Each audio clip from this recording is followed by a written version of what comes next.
Angelo Napolitano, you look great. Thank you. Hope you're well rested because we're going to need you big time this week. Help us understand what happened, because this morning when I woke up, the complaint was, hey, you gave us 42,000 documents. We don't have enough time to look at them. And now the complaint is there are more documents. We want more. Okay. So 42,000 documents were released last night. These are documents that were written by Judge Kavanaugh when he worked as a young lawyer in the White House. These were documents that were originally held by the National Archives that President George W. Bush, who was president and for whom, at the time, and for whom then Mr. Kavanaugh worked, signed off on them. President Trump did not sign off on them and changed his mind and decided to release them last night. So complaint number one from the Democrats is, who could possibly review 42,000 pages of documents given to us on Labor Day evening at 6 p.m. when the hearing is to start at 9:30 the next day? Complaint number two is there still are 100,000 pages of documents on top of the 42,000 that President Trump won't sign off on and President Bush did sign off on.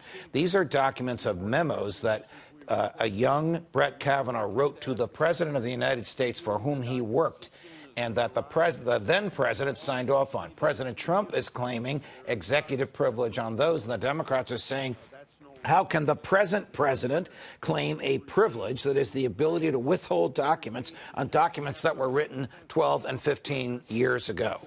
The Democrats are arguing we must raise this issue now before the hearing starts, or we will forever lose the opportunity to address this issue. I think they've been ruled out of order by Senator Grassley.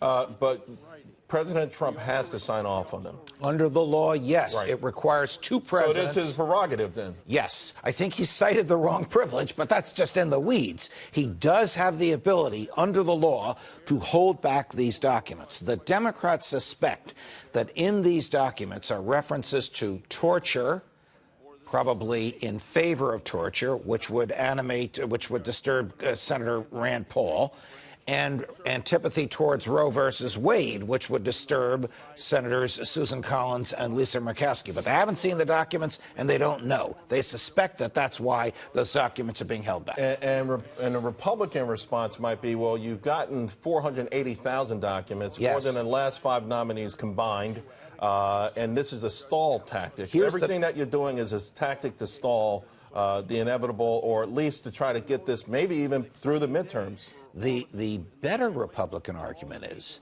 this judge has written 309 opinions on every subject conceivable under the Constitution. If that doesn't tell you enough about his present thinking, not his thinking when he was a 25-year-old lawyer, but his present thinking as a 55-year-old life-tenured judge on the second highest court in the land, what more do you need? Judge, I'm glad you're back. Okay, it's a pleasure. I'm glad you're back.